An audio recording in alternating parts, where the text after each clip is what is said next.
This is Chasing the Horizon, a podcast by, for, and about motorcyclists, brought to you by the BMW Motorcycle Owners of America and webBikeWorld.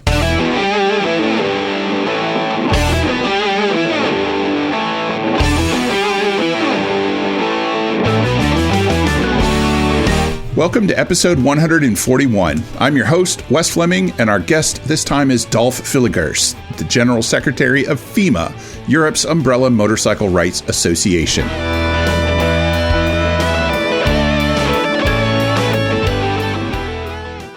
We're going to start this episode with gear. Dainese to be exact. Dainese has long been perceived, and perhaps rightly so, as a premium gear brand, and they make everything a rider could need from head to toe, featuring among their endorsers Valentino Rossi of MotoGP fame. The company's been around for 115 years, and along the way has absorbed other companies like AGV, the helmet maker, and more recently, bicycle and ski safety equipment manufacturer POC. What you might know them most for these days is the airbag system built into some of their jackets and racing leathers. They call it D-Air, but I usually forget that and call it D-Bag. Either way, it's innovative and exciting technology. Dainese gear hasn't been impossible to get in the US, but you had to know where to look. And that's going to change soon because motorcycle gear and accessories distribution powerhouse Tucker Rocky, also sometimes known as just Tucker, recently announced they'll be the importer of record for Dainese products in the USA. Dainese Group CEO Cristiano Sile said, and this is a quote, "The U.S. market has always played a crucial role for our group, and I'm sure that choosing a distributor with such a widespread, structured sales network will allow us to achieve increasingly ambitious goals." Now, this is a big victory for Tucker Rocky, which filed to restructure its debt, a form of bankruptcy, about 5 years ago in November 2017. They filed in the U.S. what's called a Chapter 11 bankruptcy, which basically prevents the company that you owe money to from collecting that money for a short period of time. In Tucker Rocky's case, it was about 6 months during which they reorganized themselves financially, dealt with their creditors, canceled some of their debts, et cetera, et cetera. Now, some companies recovered just fine from Chapter 11. Think General Motors and Chrysler in 2009, though they had a massive amount of funding from the U.S. government to make that recovery. But many companies don't. Think Lehman Brothers, Enron, and WorldCom, who all went down in flames and couldn't be saved by filing bankruptcy. Lehman is notorious for being the biggest failure in U.S. financial history, with them holding nearly $700 billion in assets at the time of their bankruptcy. At any rate, Tucker Rocky successfully reorganized what, in comparison to Lehman Brothers, was a piddly $440 million of debt, and by the end of summer 2018 was up and running with their fresh start. They rebranded as just plain Tucker and kept going along with Tucker Rocky as kind of their doing business as. That way they didn't have to change all of their marketing materials.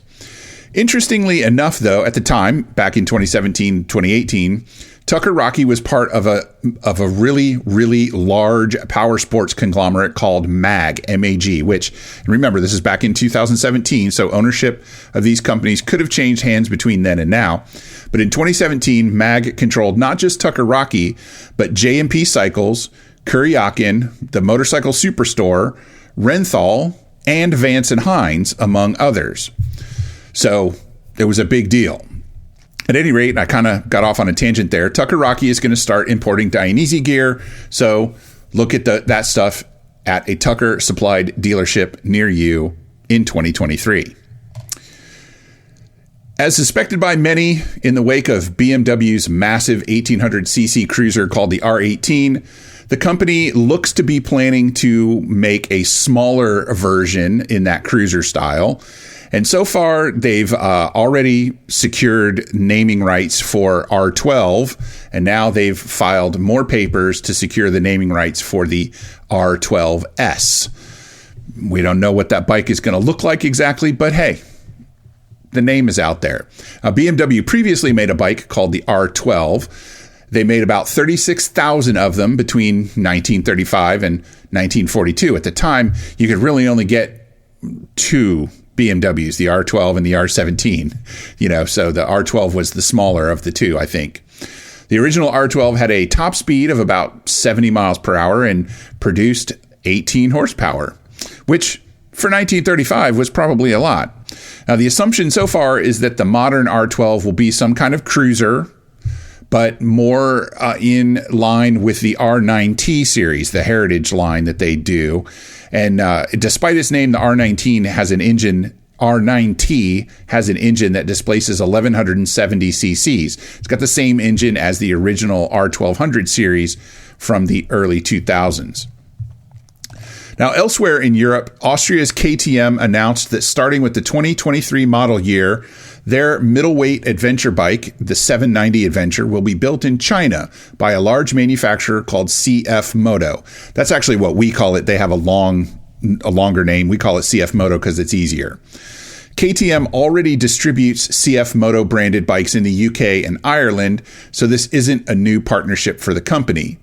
There isn't much more information about this move by KTM, but it will certainly be interesting to see what happens with the price of the bike when it's in wide availability. And, of course, the stereotype in the motorcycle world is that Chinese bikes lack a certain level of quality, or at least a level of quality control. And with a KTM badge on the side of the bike, they're going to have to probably readjust some of those ideas about what the quality is. It's either going to, all the stereotypes are either going to be confirmed, or we're going to have to start paying attention in a serious way to bikes built in China. Electricity, electricity, electricity, electricity. Now, usually we jump right into news about some electric bike, but not this time. As Suzuki recently said, and I quote, "Carbon neutrality is not only electrification." Now, the person who said that was Nobuo Fuji, Suzuki's motorcycle marketing group manager. And he continued by saying Suzuki is considering various possibilities depending on the engine capacity. Now, what it looks like, given the timing of this info coming right after they announced they were exiting MotoGP, is that Suzuki will be shifting its efforts from racing to alternative fuels, and possibly even using the people, technology, and experience from the racing world to facilitate that shift. And since we're already off topic, let's just keep that going. If it keeps up, I'm going to have to find a new tag for this part of the news segment. A recent report out of Sweden shows that country may be recycling up to 100% of the motorcycles sent to their big scrapyard in the sky. And that might be the name of a town in Sweden. I don't know. That just sounded funny when I wrote it. They appear to be breaking the bikes down, putting what components they can back into the parts market, and then recycling all the remaining plastic, liquids, and metal that they can from the bikes. The European Commission has taken notice of what's going on up there in Sweden and is considering adding some motorcycle-specific concepts to their upcoming end-of-life vehicles directive. That really sounds ominous, doesn't it? The problem some see with this is that it could complicate how Europeans are able to dispose of unwanted or non-functional motorcycles. Now, if I had known this last week, I could have asked this episode's guest about it, because this is exactly the kind of thing the Federation of European Motorcyclists Association gets involved with before ideas become legislation. Thanks a bunch to webBikeWorld for providing a wide variety of industry news, and be sure to check out their website at webBikeWorld.com for the latest motorcycle news and in-depth product reviews.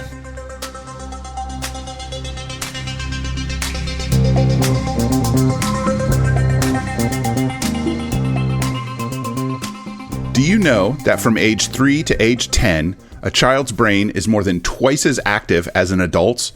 They develop rapidly during that time, and one of the ways we can help our kids grow and learn is by reading to them until they learn to read by themselves. Books contain more words than a child is likely to encounter in spoken conversation, and children's books especially typically contain up to 50% more words than they're likely to encounter by watching television or other online content. This exposes them to more words, which helps them build their vocabularies and take advantage of that huge amount of brain activity. I'm telling you this because the holidays are approaching, and I'm sure we're all thinking about gifts for the children in our lives. Our friends Nancy and Mark, the creators of Mimi and Moto, want you to join their mission to get more children excited about motorcycles. Go visit www.mimiandmoto.com, where you can purchase the couple's motorcycle books for kids. They're called The Adventures of Mimi and Moto and Mimi and Moto Ride the Alphabet. You can also pick up other things like t-shirts, onesies, ornaments, and even plushies featuring the lovable Mimi and Moto.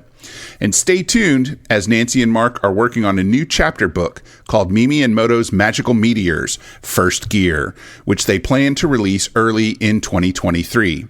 Head over to mimiandmoto.com today and get some Christmas shopping done, not just to help your kid with reading, but to help create future motorcycle riders. That's MIMI and moto.com. Happy holidays.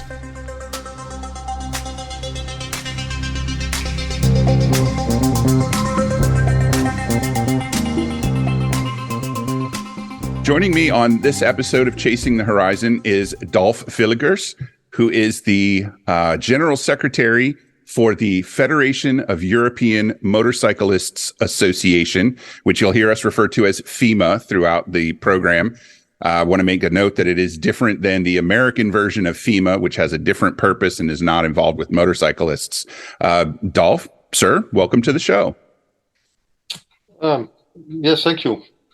So the first thing I want to find out is, because many of my listeners are in the United States, they don't understand what the European FEMA is doing. And I know that it's a motorcyclists' rights association, but I'd like to hear from you about some of the work that FEMA does for European motorcyclists.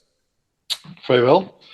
Well, first of all, we represent 22 national organizations in Europe, not only European Union, but also the UK, Iceland, Switzerland, and Norway.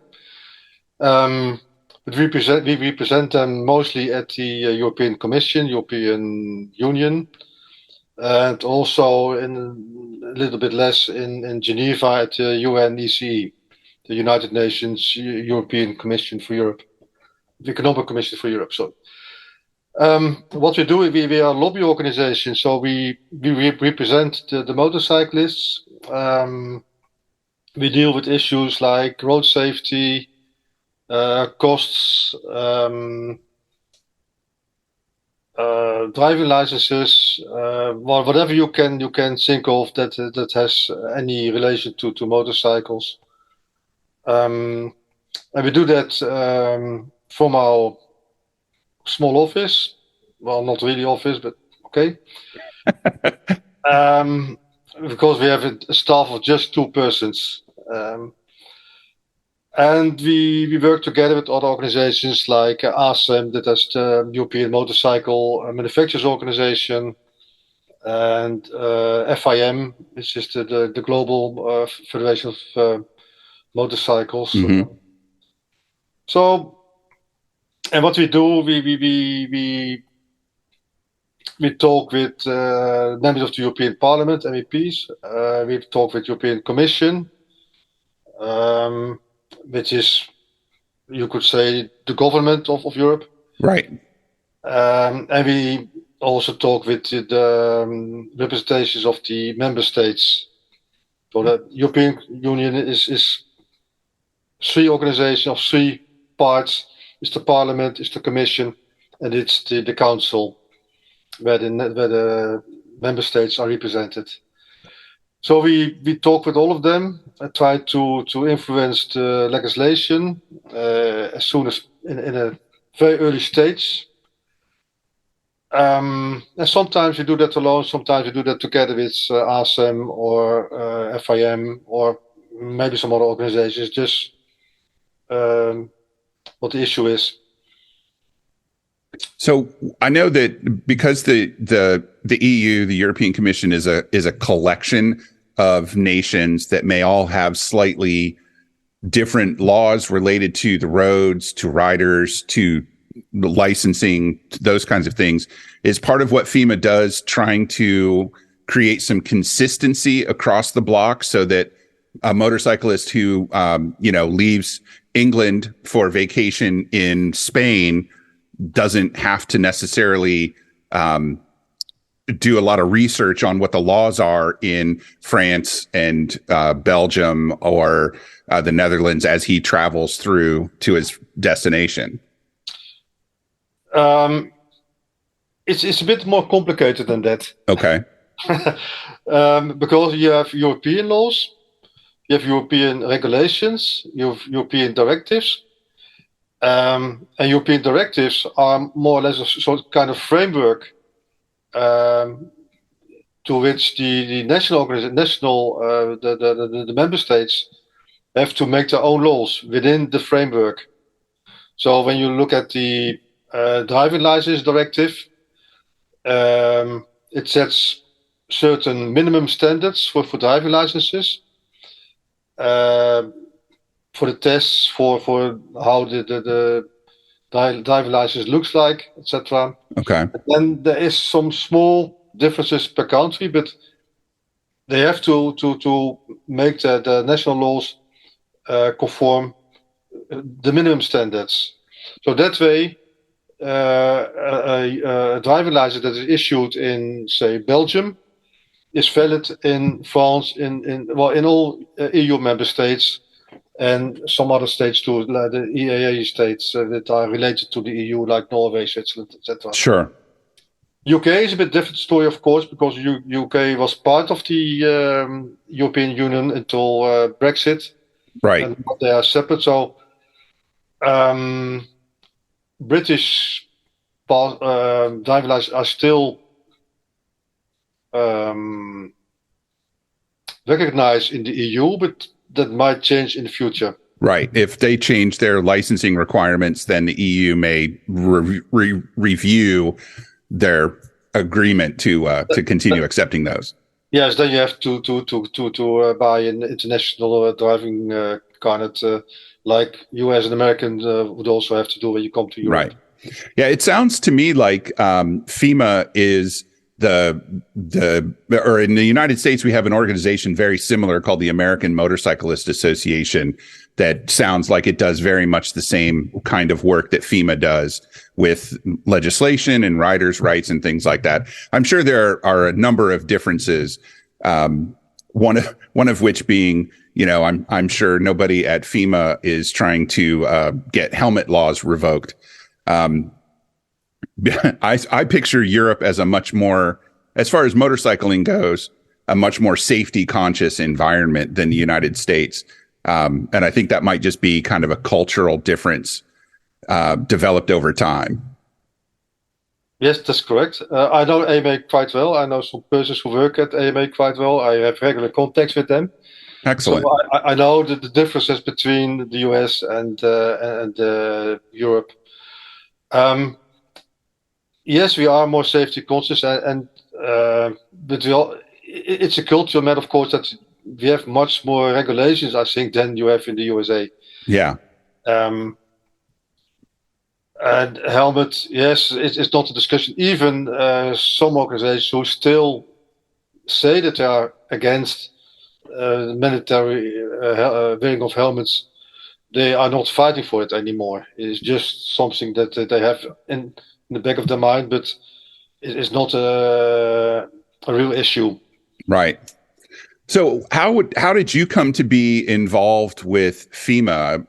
What's your background in motorcycling that led you to do your work for FEMA? I was a volunteer for the Dutch motorcycle organization, the Motorcycle Action Group, board member for many years. At one time, I got more interested in European matters. I became a delegate for Mac Netherlands in FEMA, and then, like all our members have delegates. And after a while, there was a vacancy for my position, and I was asked to apply for it. So have you been a lifelong motorcycle rider, or did you come to it as an adult? No, I was a late starter. In fact, my wife made me ride a motorcycle when she wanted to buy the motorcycle of her sister.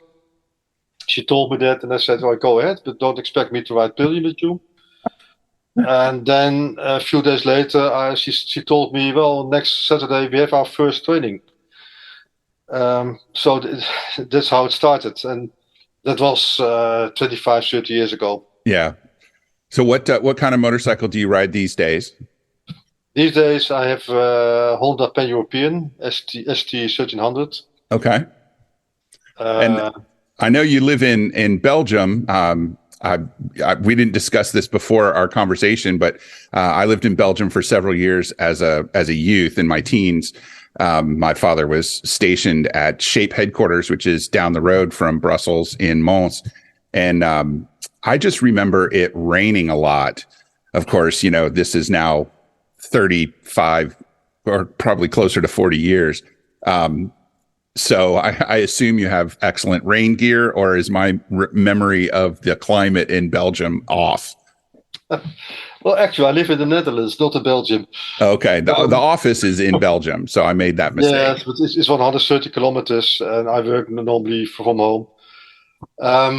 Yes, it rains a lot here, but it's always in your perception, it rains more than it actually does.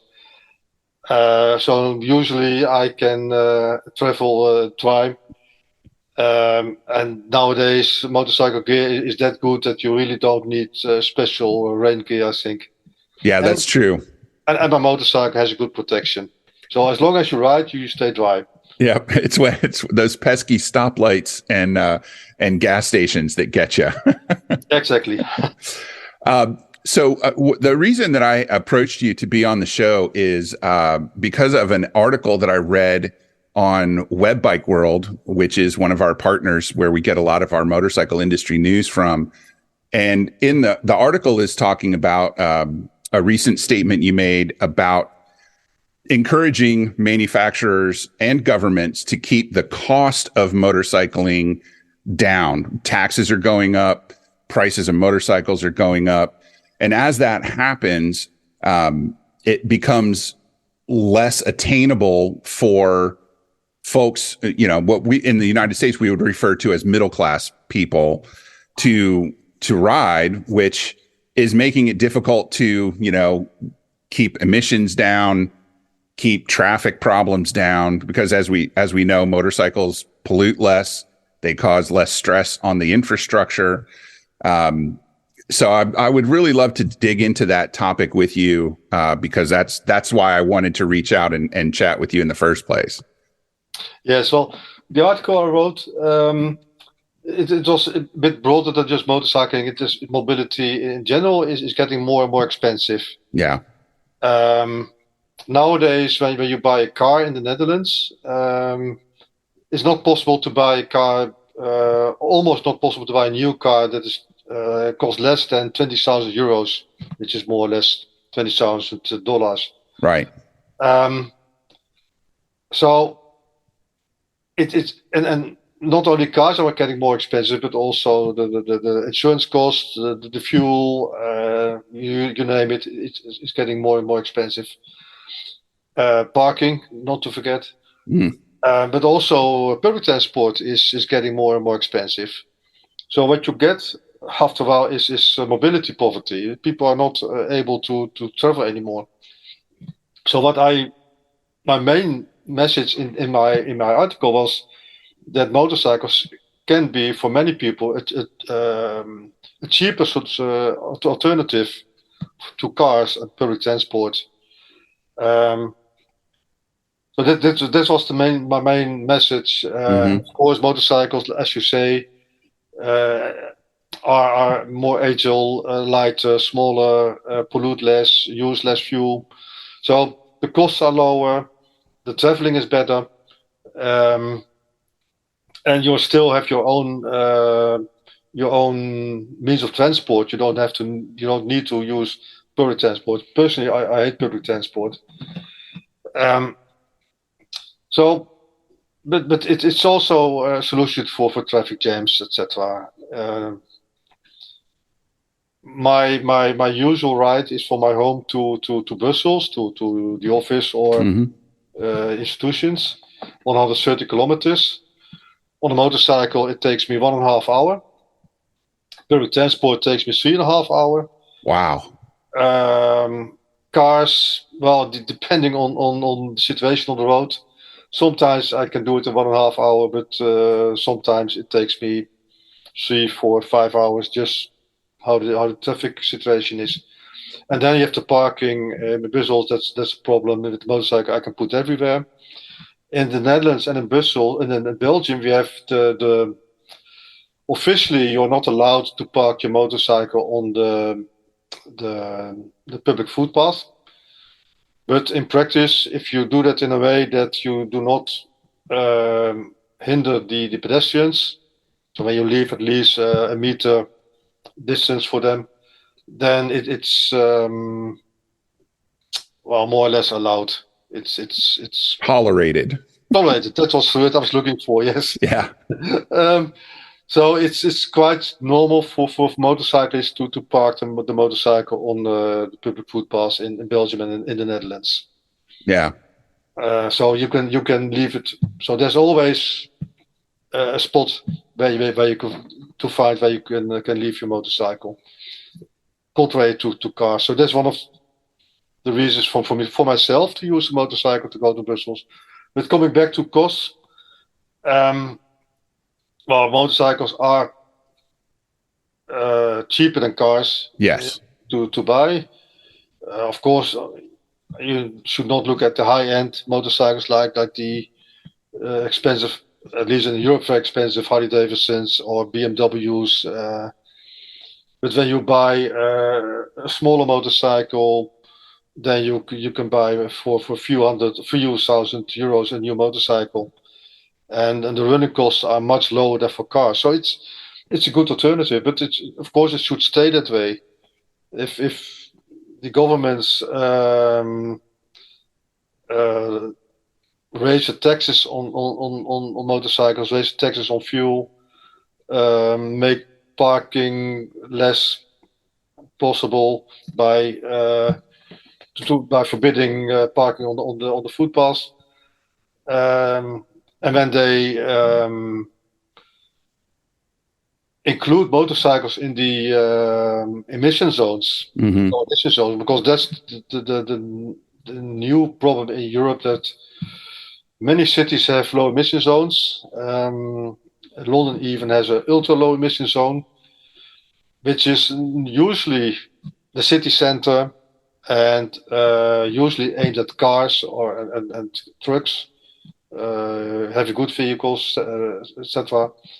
So motorcycles usually escape these limitations, restrictions, but nowadays you see that motorcycles are more included in the legislations, in the restrictions.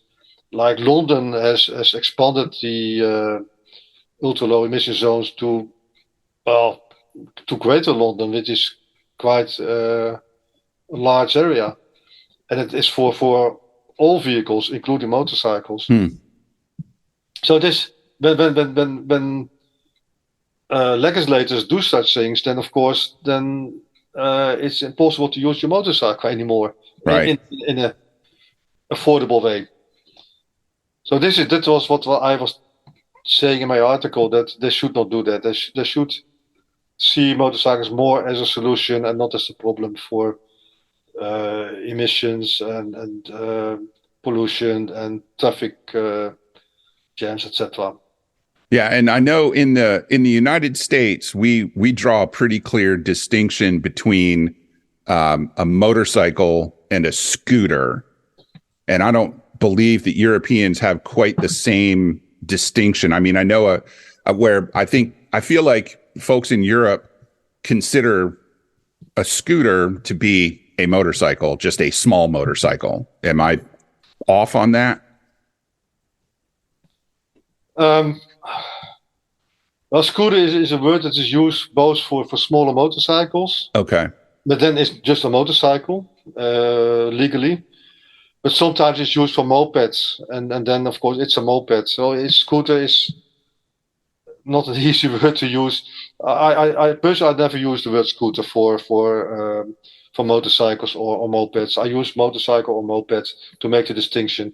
Right. Because the distinction is quite large. A moped has a displacement of less than 50 cc. You're not allowed on the motorway, etc. You don't even need a motorcycle driving license. You need some kind of moped driving license, but that's quite easy to achieve. So, yes, when you have a scooter type motorcycle, it's a motorcycle. Right. So talking as motorcycle riders to each other, that makes complete sense to me. Does the legislative side of things in Europe make any distinction between, say, a Harley Davidson that displaces, 1,800 cc's and a Vespa that displaces 200? For us, it makes no difference. Okay. No, it's they're treated the same. But of course, there's a difference in cost and all that. But sure. But legally, there's no difference. Yeah, and certainly the Harley Davidson would incur some kind of import tax, where a Vespa or Piaggio that's coming from another EU country wouldn't have the same import tax. Yes, like all motorcycles that come from outside the EU have import taxes. But I don't think they are very high at the moment. So it doesn't matter much. But sometimes there are trade wars between the EU and sure. the USA, and then the taxes are back again. The import taxes, yes, we have, with the IRA, the Inflation Regulations Act, Reduction Act. There is a new trade war looming, so I hope we can divert it. But yes, it is possible that there will be more taxes on Harley Davidsons in the EU. Yeah, and I think probably the only other gas-powered American brand that would make its way to Europe would probably be Indian. Those are kind of the two big stereotypical American motorcycles. I know there's a good community in Europe that ride the Indian FTR 1200, which is a sport bike rather than a cruiser. And one of the things that I see them discuss is, the taxes on those are a little bit higher than, if they bought a BMW or a KTM or a Ducati or something like that. So well, let me ask another question about riding. So I know that you talked about how long it might take you to get from home to the office in Brussels. Is that the only kind of riding that you're able to do, or are you interested even in touring on your motorcycle? Do you take off and, go visit Marseille or, Rome on your motorcycle? No, not so much anymore. No, it's nowadays, I use the motorcycle mainly for work, and for things like that, for leisure, sometimes, but not as much as I used to do. No. Does your wife still ride as well? No, she doesn't. So that's one of the reasons why I do not ride so much for leisure anymore. So when we go out together, it's more on the bicycle than on the motorcycle. We live in the Netherlands, Yeah. The cycle country. Yeah, it's kind of funny, the stereotypes that one culture will develop about another culture. And I have a little bit of a different perspective simply because I was able to live in Europe for a good portion of my childhood. So I've kind of seen a little bit more what it's like. But a lot has changed since the 1980s, which is when I left Europe and came back to the United States. And we either lived on base with all the military personnel, or we lived far away and had to drive. And I don't remember as a kid seeing a lot of bicycles. I do remember seeing motorcycles. So I'm always curious about, motorcycling culture in Europe, because I have these mental pictures that developed as a child that I've never really been able to shake. So I really enjoy talking to people that live in Europe because it kind of reminds me to, let go of some of my stereotypes that I have of European riders. And as a BMW rider in the United States, I think a lot of the things that Americans think of folks like me who ride BMWs probably jives with their image of European riders, textile gear, full face helmets, those kinds of things. Tell me a little bit about your perception of European motorcycling culture. Well, I don't think there's such a thing as a European motorcycle culture, because the differences are way too large. From country to country? Yes. Yeah. Even between countries like the Netherlands and Belgium, there are quite some differences.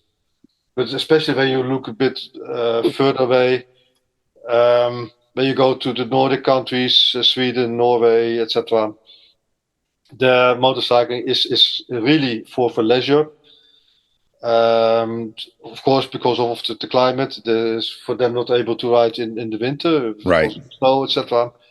So it's much riding for leisure. It's also much,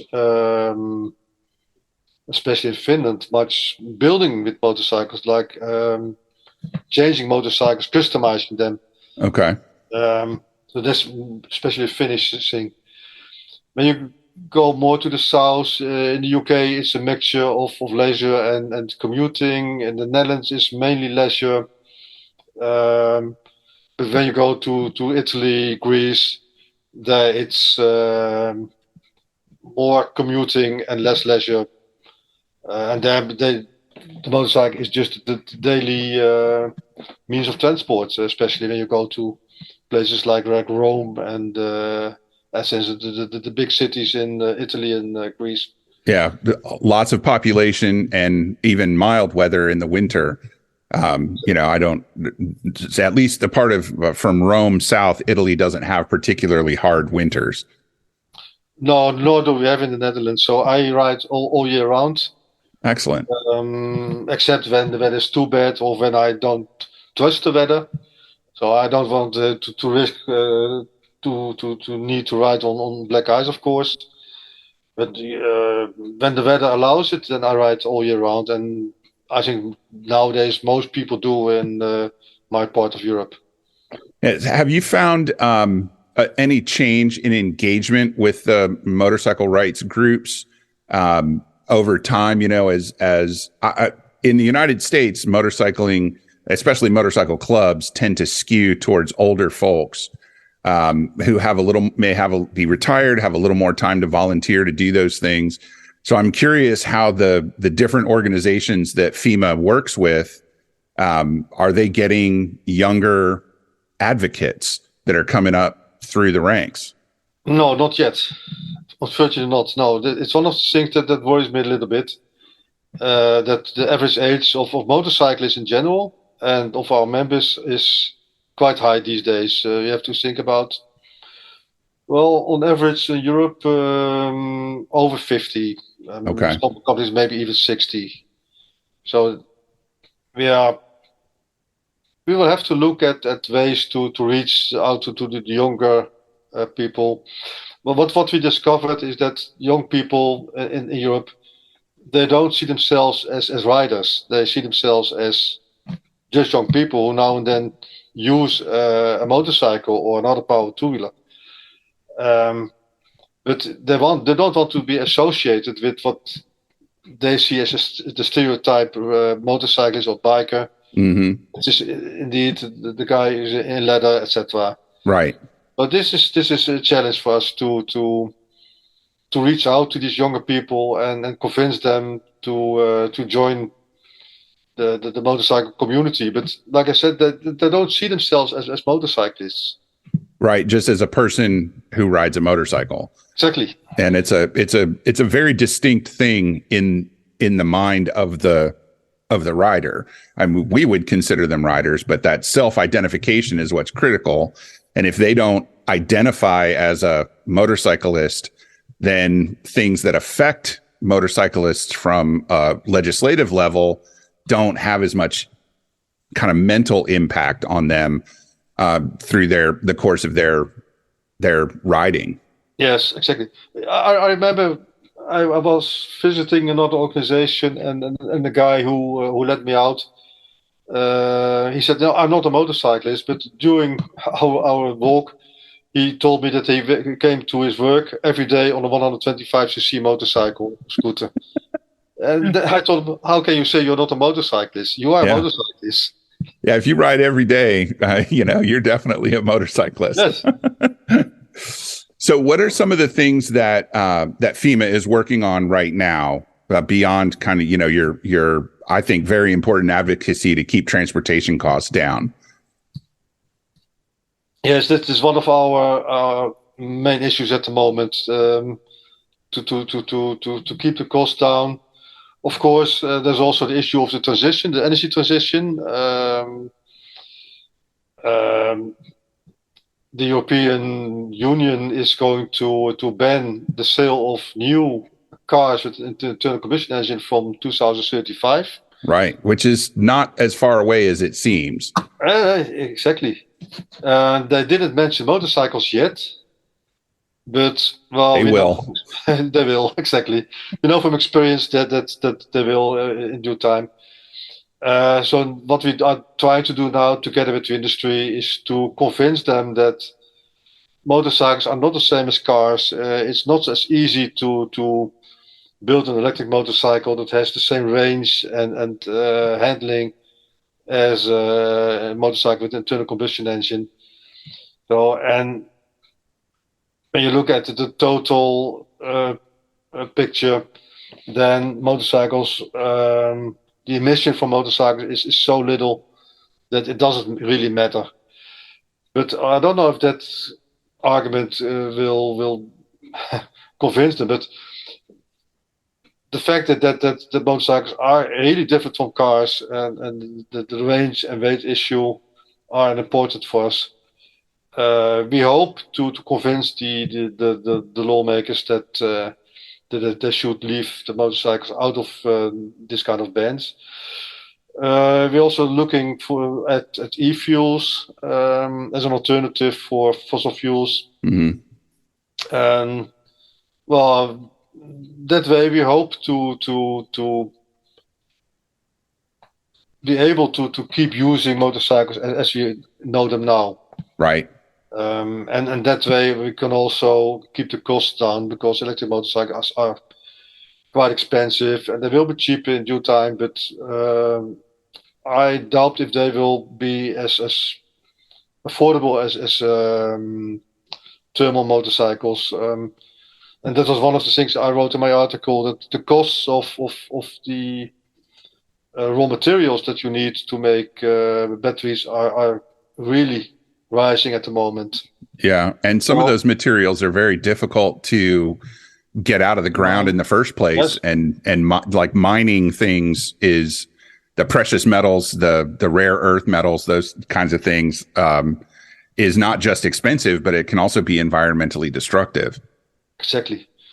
But when you look at the cost, the promises from the lawmakers and other people that batteries would be much cheaper in due time, and also the vehicles will be cheap in due time, but also motorcycles, I'm not convinced. Let's put it that way. Yeah. And I don't think that battery electric vehicles are the silver bullet to the climate problems that we are looking at now. And so we should look for alternatives like e-fuels. Yeah. I know one of the a news piece that I used in a recent episode talked about a new electric motorcycle being built in the United States that was going to cost about $8,000. And that's one of the cheapest, certainly made in the United States, but one of the cheapest in general electric motorcycles. And it still only has a 75 to 100 mile range per charge. They at least in the United States, we call those commuter class electric motorcycles, because they're not really up to touring. You have to be able to charge them every day. And your commute shouldn't be too long. Otherwise you might not make it home. So, you wouldn't even be able to make it from your home to your office on one of those in a single charge. Yes, that's the problem. Yeah, it's a big problem. And even the most expensive electric motorcycles still have a very limited range at the moment. Yeah. Yeah, I can't think of one that can go for more than 200 miles on a charge, which it sounds like a lot, but, just out riding for fun on a Saturday, I might go 250 or 300 miles just in the course of a day, having fun, not really with any purpose. And to be able to I can do that on 1.5 tanks of gas on my main motorcycle, which is pretty solid, but I can get gas anywhere. I can't just roll up to somebody's house and knock on the door and say, "Hey, can I use your outside outlet to charge my electric motorcycle for 3 hours so I can get home?" Yes, that wouldn't do. No, that's still the problem. And yes, there are developments, and in due time, it will be easier to charge a motorcycle. Of course, where I live, we have a very good charging infrastructure. Good. So you can charge every 20 kilometers if necessary. But it still costs you time. And it's indeed, for me, it would not be possible to travel to Brussels and back without charging, which is quite hard in Brussels because there are no public charging poles there. I learned yesterday that you can use the charging poles in the parking garages. Okay. So there is an alternative, but it's still, when you go for a good ride, or when you go for travel, for holiday, then yes, it's still a challenge to make some kind of kilometers on an electric motorcycle. Yeah. And they are very, I don't know about the US, but in Europe, they are very, very expensive. Yes, they are here too, for the vast majority of them. Zero is probably the company selling the most electric motorcycles in the United States right now. And those are I'd say probably 12,000 and up. And the 12,000, the lower cost models are really have limited range and limited power. Yes, I know the Zero because we have them in Europe too. But here you pay at least 20,000 for them. Yeah, yeah, and the ones that give you the range and the kind of power you would expect from a motorcycle, charging aside, they're 18 to 20,000 or more. I think the Harley Davidson, when it was called the Live Wire before they made it their own company, was almost $30,000. And its range was quite limited. I think it was 150 miles or less. And that's, kind of optimal if you, baby it and use the regenerative braking and all that stuff. Yes, when you go in the cities, in urban area. So this is something we have to look at the moment, and we have to when I talk about Europe, we have to convince the lawmakers that they should not be too fast with banning internal combustion engines, certainly not for motorcycles. For cars, it's already done. There is the agreement between the member states, European Parliament, and the Commission. Well, formally not, but in practice, it's almost certain that it will happen one of these days.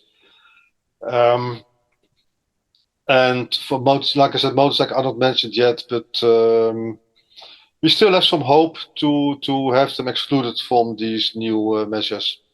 Well, good luck. I hope that goes well. I know in the United States, electric motorcycles are not really catching on yet.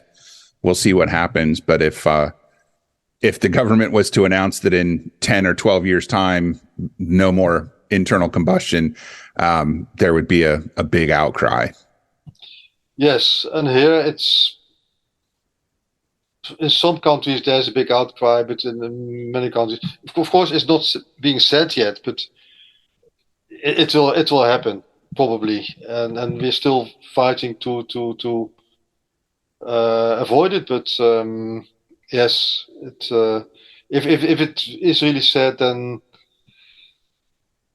the commuters they do not care too much. They will switch to electric. Right. So that's not a problem. But the leisure riders, will have a problem with it.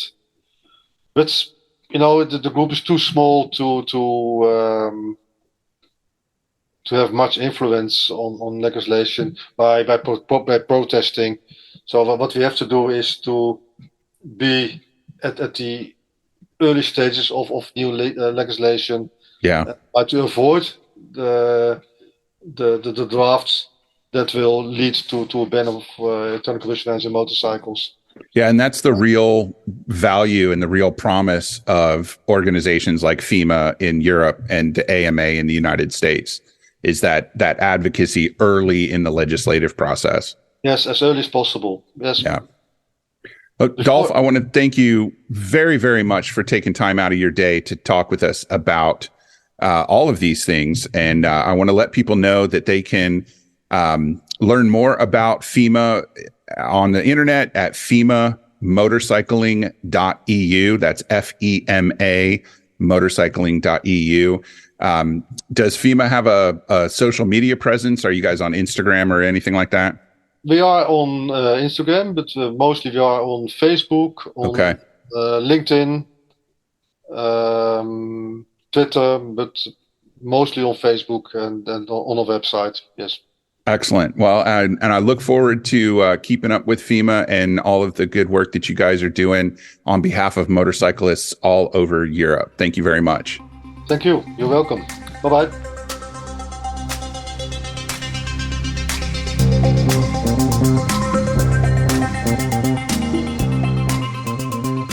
Visit our website at chasingthehorizon.us to listen to every episode of the podcast and read up on various motorcycle-related topics.